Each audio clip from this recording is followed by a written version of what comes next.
Next is some educational segment. Okay, I want to talk about some education segment for you guys. Um, Recently, I spoke to one person and she told me that investing S&P 500 will guarantee make money. She actually used the word guarantee. So I was trying to tell her that, oh, nothing is guaranteed and so on. And I got scolding, got insulted. Very sad, lah. Like she was actually asking me for some advice and something else. And then later I realized she was talking about S&P 500. So I just told her that make sure it's not guaranteed, etc. And she started insulting me and arguing with me. And the mistake I did was that I gave her free advice because it's an acquaintance, someone that I know, not a stranger. Um, that was the mistake. So in general, in financial industry, people do not appreciate free advice. Unlike doctors or lawyers, when the doctor gives free advice, when a lawyer gives free advice, people really appreciate them. They really are grateful. They show their gratitude. But when financial advisor gives free advice, it's gone case already, right? You'll be insulted. You'll be like, people view it as just a cheesy salesman. So that's the reason why many of you who are my friends, I don't give you a discount. Once I do that, I'm gonna be asking for trouble. So that's why I want to talk about S&P 500, right? Why is long-term investment? Okay, now the first thing is that if you are investing in stocks, okay, especially for value investment, it takes a long time for you to. It may take you a long time to see its full potential. So, for example, a stock may have strong economic mode. It may beat earning expectation every quarter. It's significantly undervalued. Yet, it's possible that the stock price doesn't move or even decline for a really long time. Sometimes it takes years just to see capital gain. On the other hand, once the stock has a momentum, you see capital gain very fast. But usually when stock has a momentum, it's a bit late, it's overvalued, so it's no longer value investing. So take, for example, Alphabet, right? Alphabet took 3.5 years before you can see results. For example, if you invested Alphabet in November 2021, it will take you more than 3.5 years to see some capital gain. Okay. In fact, during in between, you will see capital losses. Okay. 3.5 years for stock investing is forever. It's so long, and then you will see it rate double-digit rate for so many years, for so long, so many days. And even you can take it, your spouse will not take it. You will have scolding from your spouse as well. Right? So that's called value investing, where you really can have to wait for a really long time. Yeah. But if you look at Alphabet, right, this is what I found from Bloomberg, right? White color is the stock price of Alphabet, whereas the purple color here is the fair price. So you find that the stock price of Alphabet has always been below the fair price. That means it has always been undervalued. So if you are invested in Alphabet in November 2021 using value investing, you are not right. I mean, you're not wrong. You're not wrong to do that because it's really undervalued. But you have to wait for 3.5 years. And it's only in recent times, recent years, that the price has actually caught up with the fair price. That the range, the gap between the fair price and the actual price has actually narrowed. It's only in recent years. Okay. And Alphabet is such a famous company, such a big company. Okay. But but you have to wait for so long. Now, how about ETF, right? S&P 500. Does this happen to ETF? Yes, you have to wait. You may have to wait for very long. But the reason why you need to wait for very long might be something different. Nothing to do with, may not be like a stock, right? Okay. So usually, if you buy an index and you find that you wait for very long to see capital gain, it's because of macroeconomics. So for example, the S&P 500 from April 2000 to April 2013, it was a flat year. Flat. 13 years of no return. Okay. This was the exact thing I told this lady, that there's been cases where you have to wait for 13 years just to see return. And I got scolded, I got insulted. I can't believe this. Feel so sore.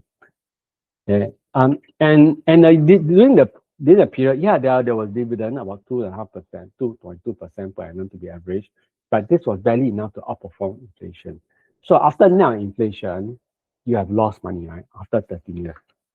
And this is a chart on S&P 500, April 2000 until April 13. Yeah, it's been flat. This is the price lah, huh?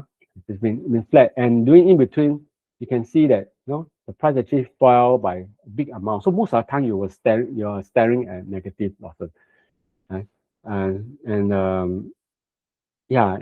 this is how things are like if you just invest blindly. They say, oh, S&P 500 is guaranteed. And then you ask for it, right? Like, and 13 years, how many 13 years do you have in your lifetime? Some of you, I don't even know whether I can live 13 years or not, right? Okay, now, so what's the reason of 13 or no return for S&P 500? One is that you started at one of the possible entry points. So, okay, valuation is also one of the reasons. It was extreme. PE ratio of S&P 500 was 13 times, and the PE of tech companies were absurd. There's no such thing as a PE ratio of tech companies because many these tech companies has no profit. Remember the dot-com hype? And so when the bubble burst, S&P 500 fell by 49%.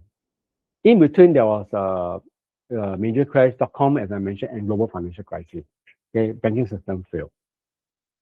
And then also, another thing is that price multiple shrank. So earnings of S&P 500 actually grew over time, but the P ratio of S&P fell from 30 times to 15 times.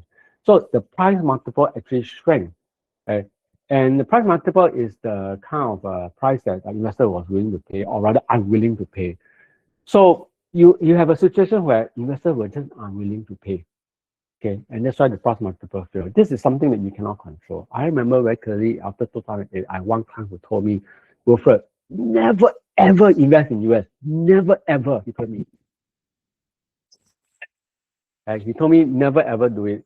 And then see what happens lah. Huh? He means the bull run.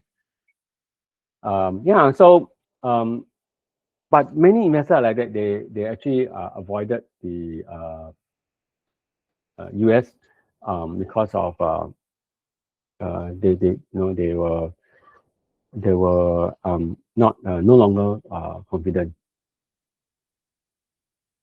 Okay, let's look at Nikkei 225, right? Even worse, right? There was 34 years of no return. It was only recently, in February 2024, that the Nikkei 225 actually broke even from its 1989 peak. 34 years of no return. So why did this happen? It's because of asset price collapse, specifically in real estate.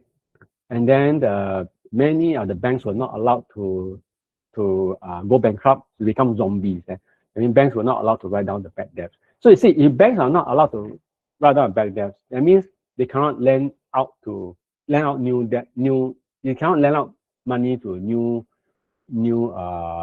customers, right? So you will find that new customers are denied of loans, right? Policy delays in cleaning up debt, so it's a government issue. Deflation, so it's all related. When you don't give out loan, then the money supply shrinks or stays still, and then you, instead of having inflation, you have deflation. So when you have deflation, people realizes that if I don't spend now, I just wait because the price will fall. Okay. So in other words, the currency the purchasing power of currency actually increases, not decreases. Like normally we know purchasing power decreases due to inflation, but then it's purchasing power increases. And so if there's lack of spending, then how the businesses are going to pay their salary? Okay. And also aging demographics, aging and shrinking population, so the demand shrunk, and also corporate governance issue until reforms were much better. So a lot of issues on this. So what I'm trying to say is that even for ETF or buying index, there are many reasons why you could have to wait very long just to see capital gain. Okay, and even worse, you may lose money most of the time. And how many years does the person have in their lifespan? Okay, 34 years is really a long time, right? Confirm, I won't be alive in 34 years' time. Confirm one. Okay. So the takeaway is this, right? There's no such thing as investing in an index and you have guaranteed returns. Okay, or you have a guaranteed profit on a short-term basis. Okay, maybe you have to wait for 34 years. There's no such thing as guarantee. There's no such thing as investing in super stocks that you think are undervalued and you're going to make money on a short-term basis. Okay, no such thing, right? I'll try my best to help you, but there's no such thing as quick money. Put it this way: quick money, you go casino, okay? But you will quickly lose your money, lah. Okay, not quickly make your money. But you can increase your odds by avoiding investing in overvalued assets. So if you find that something that's really very overvalued, you can increase your odds of having these issues or waiting too long by avoiding it. That is one possible suggestion. Now, if macroeconomics do not make sense, then you need to cut loss and move on already. So when you're holding something on, you know, whether if it's an index and the country's fundamental has changed, cut loss and move on. If investing in stocks, then if the fundamental has changed, cut loss and move on, like NOA, right? You know, not only were the numbers not right, not good, but the CEO has integrity problem. Yeah. So you don't need to wait for, don't wait for 34 years or 13 years, right? When fundamental change, cut loss and move, cut, move. I know there are some of you who have this habit of say, let's not cut loss now, let me wait. I tell you, wait is the most dangerous thing. Okay, because you're relying on hope. And hope that's not based on anything fundamental is no different from gambling. Okay? And you want to gamble, go casino. Okay? Don't gamble within my portfolio. Okay, it look bad on me because your portfolio will decline in value. Okay, so I don't want to have a track record. Okay, gamble outside my portfolio. Okay, I repeat again, if you didn't catch it, if I ask you to cut loss and you say don't cut loss because you're hoping you will break even, then my advice to you is this: hoping that is based not on fundamentals is rely on luck, and rely on luck is no different from gambling. Okay, so please don't gamble in my portfolio, gamble elsewhere.